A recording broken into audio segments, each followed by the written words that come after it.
River, we were on deck, eager for our first glimpse of the little town Phnom Penh, where we were to land and outfit our expedition for Angkor. Passing flats, we felt the hypnotic power of this tropical land, menacing and magnetic in the blue-black jungle crouching on the riverbank. The enthusiasm which had filled us since leaving France, set for an instant by this unknown, mysterious country, was relieved by the novel sights around us. Floating villages built on bamboo rafts that rise and fall with the tides and floods. A sight indeed. An indolent way to live, and also solves the problem of sanitation. Many natives are reared and spend their entire lives in these floating villages without ever setting foot on land.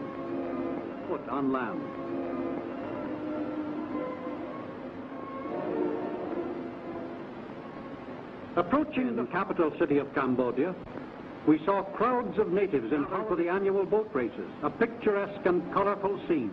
We were fortunate to arrive at such a momentous occasion.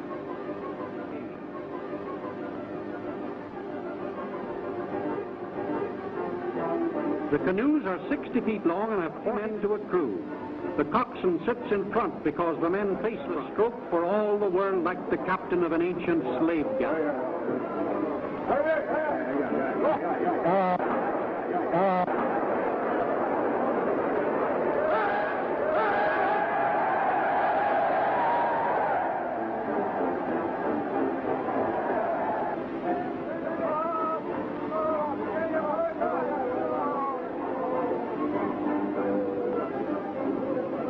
The boat with the flag was last year's champion and now wins again. Stand up to the sweeps like gondoliers. The long, barbaric canoes.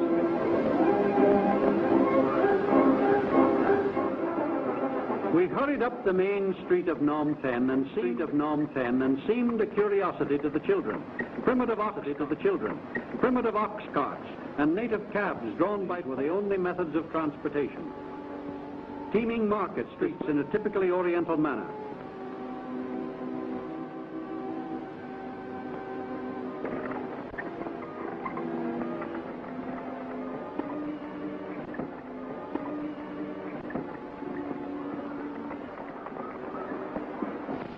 Visiting the King's Palace Gardens, our interest was arrested by carvings of 7-headed pagoda stairway, representing the goddess Naga.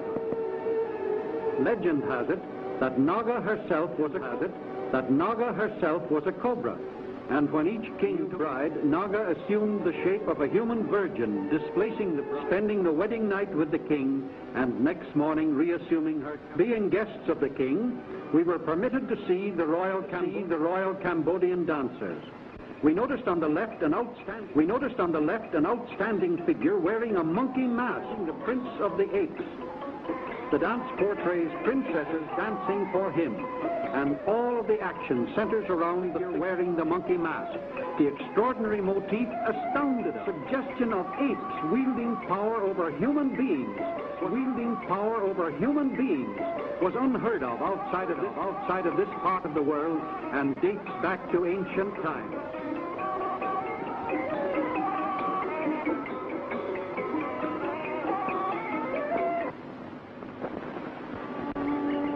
Monkeys are sacred throughout Cambodia.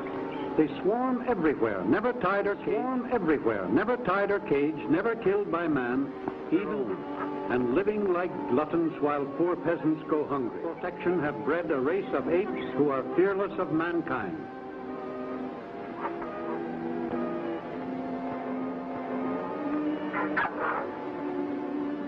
Only on stable nations.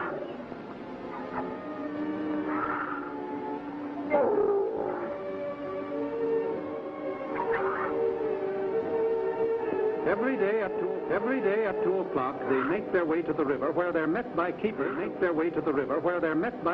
Who give them a bath, not them off, but to soften their hides and keep their great hoof paths clean.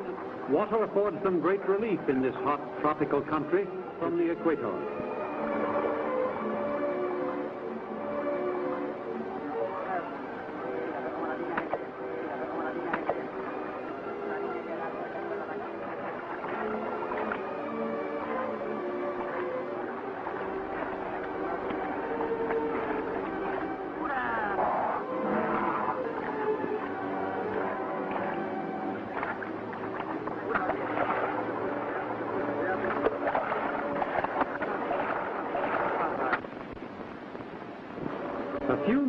steaming jungle fog, we loaded our supplies into and started for the boat landing.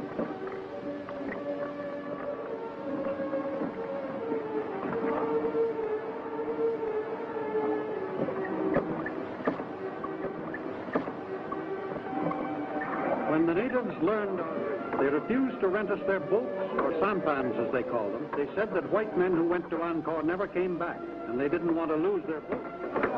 They insisted the curse of the high gods had been on the jungles for centuries.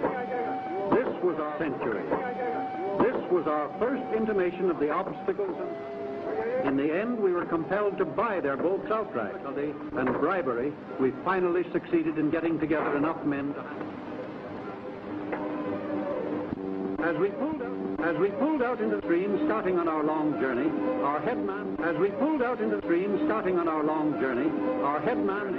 headman's wife and baby were on the shore to bid him bon voyage. We noticed he had brought stowaway friends with him for whom we hadn't bargained.